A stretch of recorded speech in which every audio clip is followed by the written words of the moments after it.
네, 지금부터는 7월로 넘어가는 이제 6월 마지막 주 정시 살펴보겠습니다. 역시 주요 일정들부터 한번 챙겨봐 주시죠. 네, 이번 주 이제 월요일 6월 27일은 G7 정상회의가 열리게 되고요. 이틀 동안.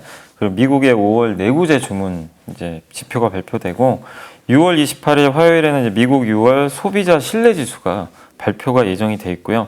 그다음에 이제 수요일 같은 경우 6월 29일 날은 나토 정상회의. 여기 이제 윤석열 대통령도 참석을 한다고 하더라고요. 네, 그렇죠. 그래서 30일까지 열리게 되고 EU에서 6월 소비자 기대 지수가 발표가 예정이 돼 있습니다. 그리고 목요일 6월 30일에는 중국의 5월 제조업, 비제조업 PMI 지표가 발표가 되고 미국의 5월 개인 소비 지출, 그래서 PC 물가 지수가 발표가 되고요. 또 마이크론 테크놀로지가 그날 또 실적 발표가 예고가 돼 있습니다. 우리나라 반도체주에 영향이 있겠네요. 네, 그리고 7월 1일 이제 금요일은 한국의 6월 수출입 데이터가 발표가 되고 네. 미국의 6월 ISM 제조업 지수, 중국의 차이신 제조업 PMI 지표, 또 유로존의 6월 소비자 물가 지수가 각각 이렇게 발표가 예고가 돼 있습니다. 예, 이번 주에도 뭐 일정들이 많은데 그래도 그 중에서도 특히 좀 유의해 볼 만한 시장의 이제 변수가 될 수 있는 이런 이슈들은 네. 뭐가 있을까요? 그러니까 이번 주에는 이제 각국 정상들이 좀 만나는 정치적인 이슈들이 좀 있어요. 뭐 네. 우크라이나 얘기도 좀 나오겠죠.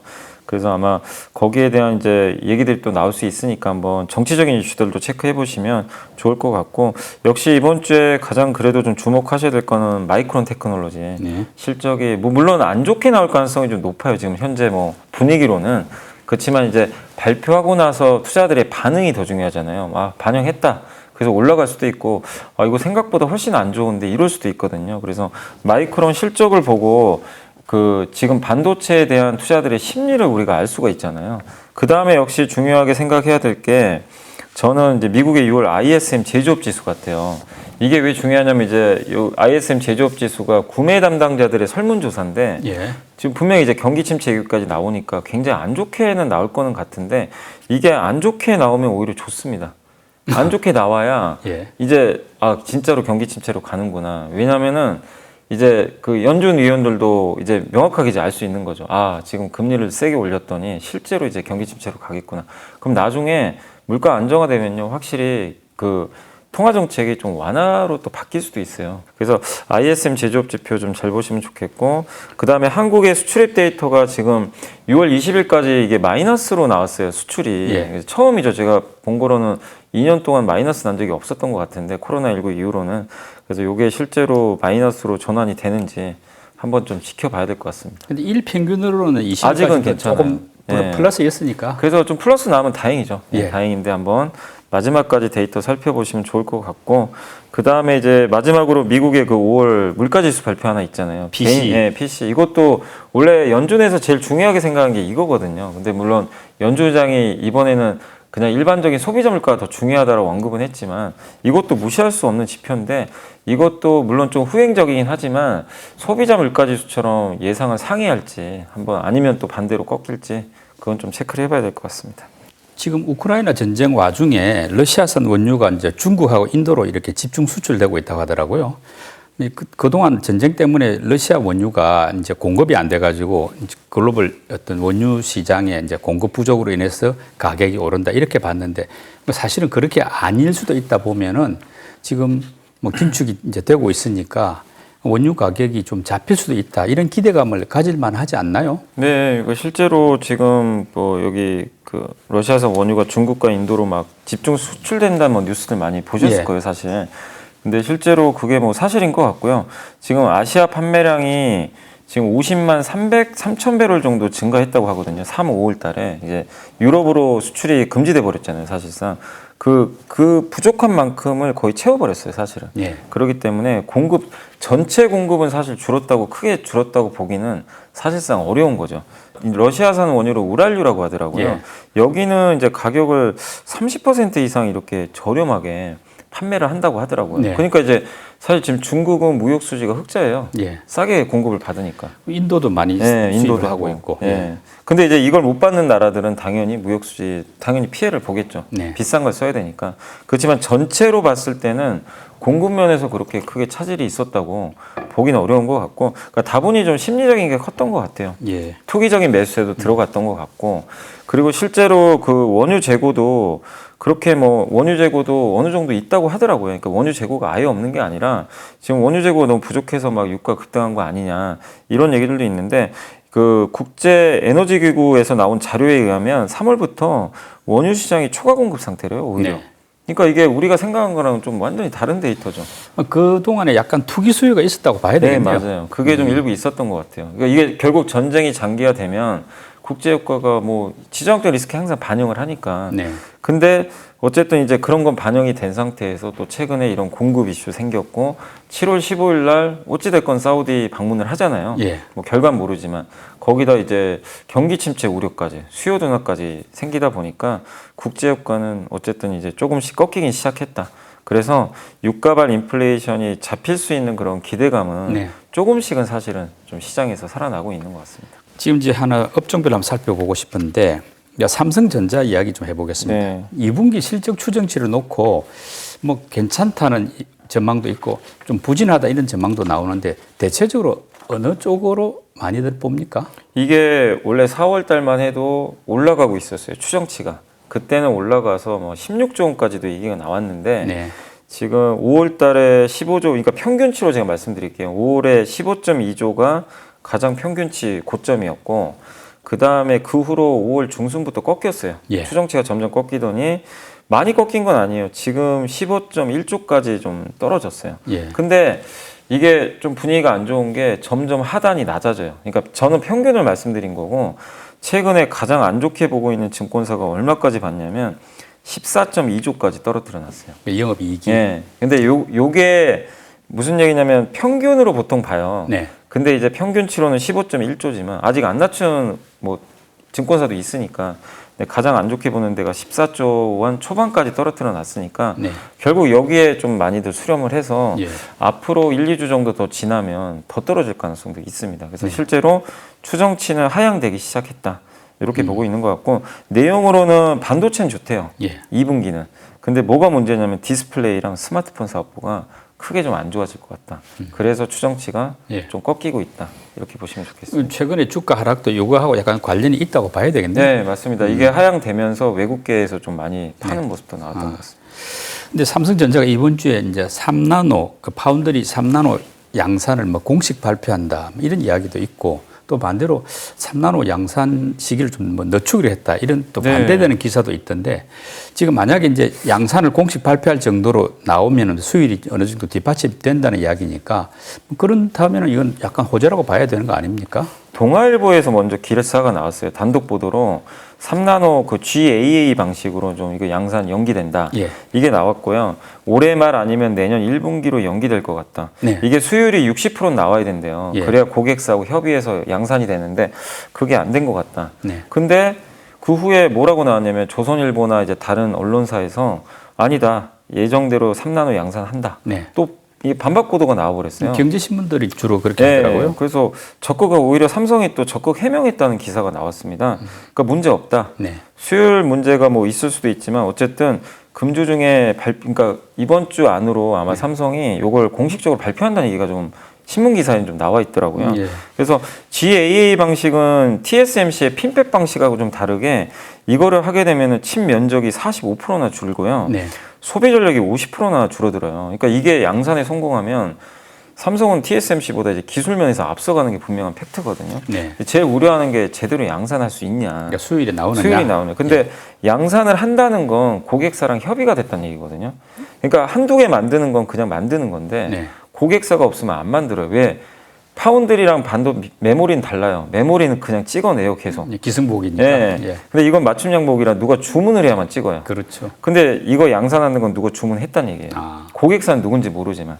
그래서 실제로 이번 주에 진짜 발표할지 모르지만 이게 만약에 진짜 양산 들어가면 삼성이 수율을 좀 잡았다는 얘기잖아요. 예. 그래서 누구 말이 맞을지 모르지만 이제 공식적으로 삼성의 발표는 한번 기다려 보실 필요는 있는 것 같습니다. 이게 삼성 주가에 약간 변곡점이 될 수도 있겠네요. 그럼요. 되느냐 안 되느냐에 따라서. 그럼 이게 왜냐하면 TSMC보다 일단 먼저 하는 거기 때문에 예. 이게 꼭 양산이 되면 지금 모멘텀이 하나도 없잖아요. 그러니까요. 이게 나오면 그래도 좀 모멘텀은 될 것 같습니다. 2차 전지 같은 경우는 이제 국내 배터리는 주로 NCM이라 하지 않습니까? 3원계, 니켈, 코발트, 망간 요걸 많이 쓰고 중국 같은 경우는 LFP라 해가지고 이제 인산철 요걸 주로 쓰는데 우리나라들이 많이 쓰는 그 NCM에 많이 들어가는 그 니켈 요 가격은 최근에 많이 떨어졌고 중국이 많이 하는 그 LFP의 이것들 리튬 가격이 많이 올랐다. 그래서 어떤 국산 배터리가 가격 면에서 상당히 유리해졌다. 이런 기사들이 있더라고요. 어떻습니까? 그러면 우리 뭐 2차 전지 지금 나쁘지 않았는데 또 다른 또 호재라고 봐야 되는 거 아닙니까? 이거는 저는 좀 호재라고 봐야 될 것 같고 이제 왜냐하면 니켈 가격도 워낙 많이 올랐었어요. 그 전에 그래가지고 이제 경쟁력 몇 배 올랐다 이야기했었죠. 경쟁력 떨어진다. LFP는 가격도 싸고 안전하다. 막 이런 얘기도 나오는데 NCM은 좀 안정성 떨어지면서 물론 주행거리는 길죠. 근데 니켈 가격이 이렇게 올라가면 누가 이거 쓰겠냐. 이런 얘기 나왔고 각종 이제 완성차가 LFP 막 채택하겠다는 뉴스도 막 많이 나와서 되게 안 좋았던 적이 있었어요. 근데 최근에 이게 전세가 역전된 게 니켈 가격이 폭락을 했어요. 40%나 고점 대비. 거의 반토막이 난 거죠, 사실. 근데 LFP에서 제일 중요한 게 리튬이거든요. 리튬 인산 철이니까 이 리튬 가격은 여전히 뭐 크게 빠지지도 않고 있고 작년 대비해서 이게 리튬 값이 700%나 올랐어요. 어마어마하게 올랐어요. 그러니까 리튬은 뭐 또 쓰이는 데가 워낙 많잖아요. 이 리튬이라는 게 배터리만 들어간 게 아니라 저기 비료 같은 데도 많이 들어가요. 그러니까 이게 가격이 쉽게 안 꺾이고 특히 이제 리튬 같은 경우도 뭐 사실 뭐 저기 러시아, 우크라이나 이런 쪽도 있다 보니까 쉽게 안 꺾이는데, 그러니까 지금은 LFP가 가격이 저렴해서 이걸 써야 된다는 논리가 좀 무색해져 버렸죠. 사실 최근에는. 그리고 최근에 그 골드만삭스가 지금 뭐라고 했냐면 향후 2년간 니켈, 코발트, 망간 가격이 하락할 것 같다고 전망을 해버렸어요. 그런데 니켈, 코발트, 망간의 NCM 배터리가 니켈, 코발트, 망간의 약자잖아요. 그러면 원가가 떨어지겠죠. 그럼 당연히 NCM 경쟁력이 또 올라갈 수 있는 요인 중에 하나이기 때문에 긍정적이고, 테슬라나 그리고 폭스바겐도 뭐라고 했냐면 LFP 쓰긴 쓰는데 이쪽은 주력은 아니다. 중저가에 쓴다. 보급형. 그리고 저번에 한번 말씀드렸던 것 같은데 4680 배터리 한번 얘기 한번 했잖아요. 테슬라가 여기에 이제 집중적으로 투자를 하는데 LG 엔솔이 여기 이제 공급사로 선정이 된 것 같아요. 근데 이거는 NCM 배터리가 원통형인데 LFP는 못해요, 이거를. 근데 이거를 하게 되면 원가도 싸고 주행거리가 엄청 길어집니다. 밀도가 좋아진다. 밀도가 좋아져. LFP가 유일하게 못하는 것 중에 하나가 이거 에너지 밀도 못 쫓아가요. NCM에 비해서. 근데 4680을 하면 더 격차가 벌어지는 거죠. 그렇기 때문에 중국이 주력으로 밀고 있는 LFP가 좀 강점이 많이 좀 약화되고 있고, 그리고 제일 안정성이 있다고 많이들 얘기하시잖아요. 뭐 LFP 최대 장점은 그래도 안전하다. 근데 최근에 중국에서 BYD가 만든 그 배터리 있죠. 이 각형으로 된 LFP인데 이게 화재 사고가 좀 여러 건 났었나 봐요. 그러니까 이제 안전성도 의문부호가 생긴 거예요. LFP도 안전하지 않는 거 아니냐.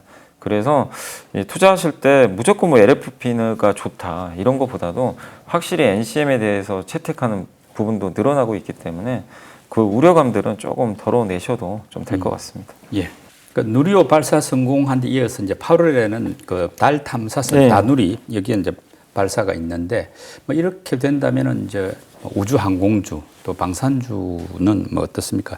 약세장에서도 좀 기대해 볼 만 할까요?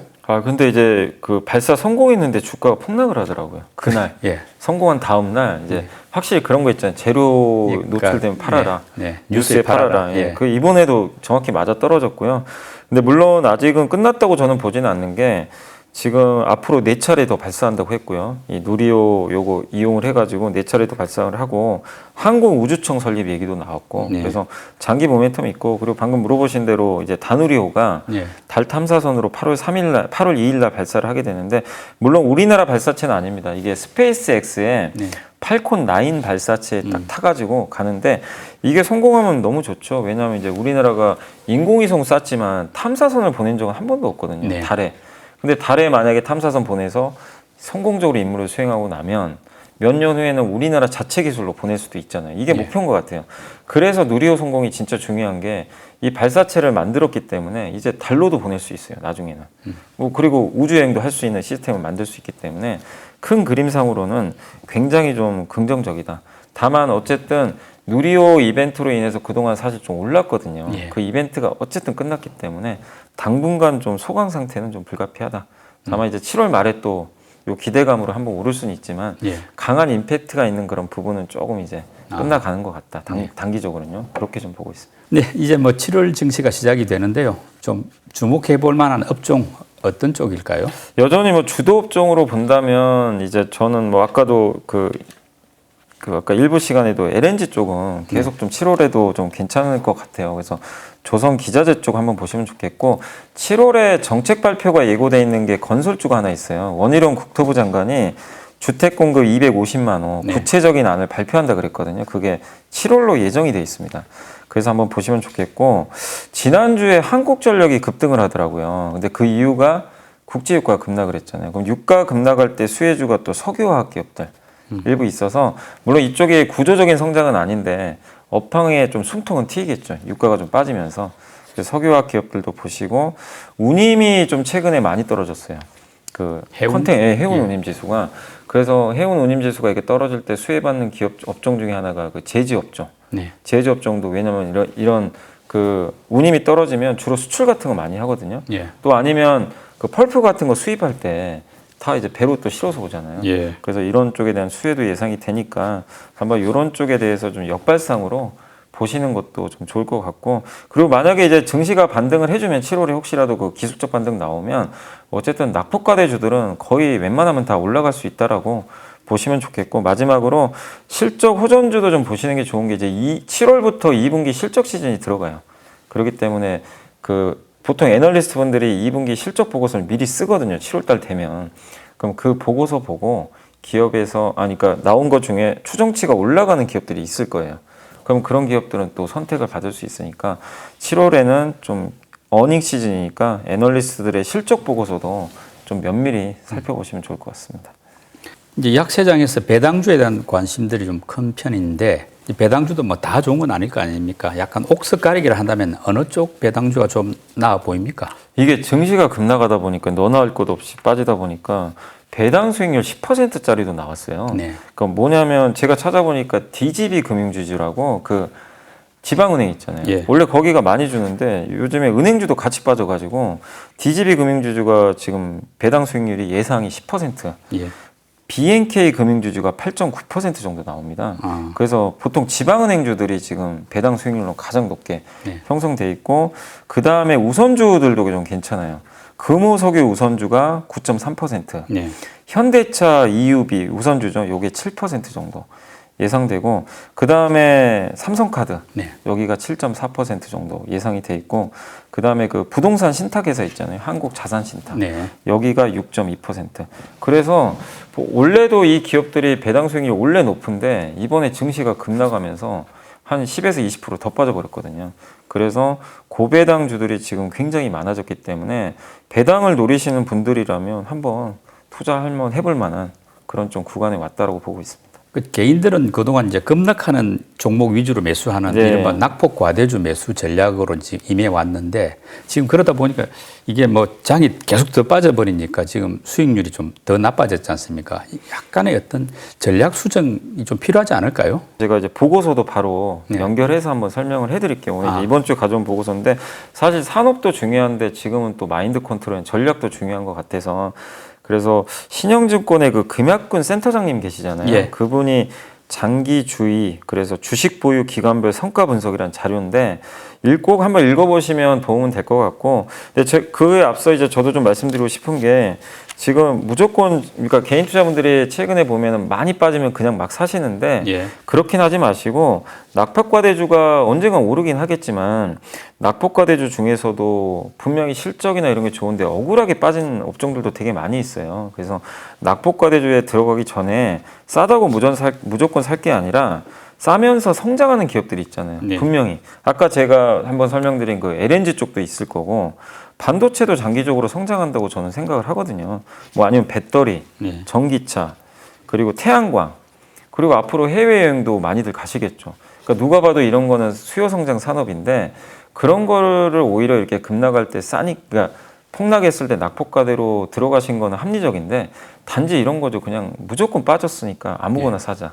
이거는 결국 성과가 좀 안 좋을 수 있거든요. 예. 오히려 더 빠질 수도 있으니까 그렇게 좀 보시면 되겠고 그 다음에 이제 보고서로 좀 돌아와서 이게 좀 되게 장문이긴 한데 제가 좀 간단히 설명드리면 어쨌든 조정 장세가 좀 이어지고 있지만 이 보고서의 내용은 사이클은 분명히 있어요. 네. 영원한 강세장도 없고 시장이 꺾이면 직전 강세장에서 이게 추앙받던 그 기업들이 무너지기 시작합니다. 네. 작년에 제일 가치가 있었던 나스닥 성장주가 완전히 무너져 버렸고 암호화폐도 네. 그렇죠. 그러니까 항상 사이클이 있다는 건 그걸 여러분들이 좀 염두에 두시면 좀 좋을 것 같고 왜 이런 사이클이 근데 이렇게 오를 때 더 오르고 빠질 때 더 빠지냐면 사람의 탐욕이 거기 들어간대요. 아, 탐욕 때문에 가속도가 붙어버린대요. 작년에 아마 메타버스 투자하신 분들이 아마 분명히 아마 생각하고 계실 거예요. 작년에 너무 오르는데 탐욕이 붙어가지고 사실 가속도로 굉장히 올라갔는데 그래서 이 고점은 더 올라가고요. 저점은 공포 때문에 더 빠지는 거죠. 실제 기업 가치보다 일단 훨씬 더 빠져요. 빠질 때. 근데 여기가 바닥인데 30%더 빠졌다 가는 경우도 있고요. 그게 왜냐하면 이제 인간의 감정이 들어가는 거거든요. 공포 때문에. 그래서 그렇다 이렇게 보시면 되겠고 그리고 보통 과거에도 보면 PBR이 1배를 밑돌았던 기간들이 많이 있었대요. 한국에도 여러 번 있었죠. 옛날에 뭐 IMF 때도 있었고 금융위기 때, 코로나 팬데믹 때.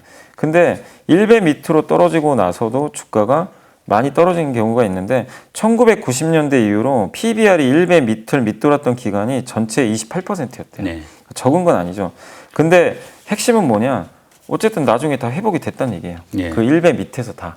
그렇기 때문에 지금 0. 거의 8배까지 떨어졌잖아요. 사실상. 그래서 굉장히 좀 과한 하락이니까 지금은 좀 그런 걸 좀 생각하면서 기다려보자. 그리고 여기서 지금 만약에 주가가 그러니까 김학균 센터장님도 어느 정도 이제 충분히 빠졌다고 생각은 하시지만 여기서 더 빠진다면은 그거는 경기 침체가 아니라 신용의 문제가 생겼다. 그러니까 뭐 부채 위기라 그러잖아요. 예. 옛날에 뭐 서브프라임 모기지 이런 것처럼 기업들의 부채 문제가 생기면 더 빠질 수 있다.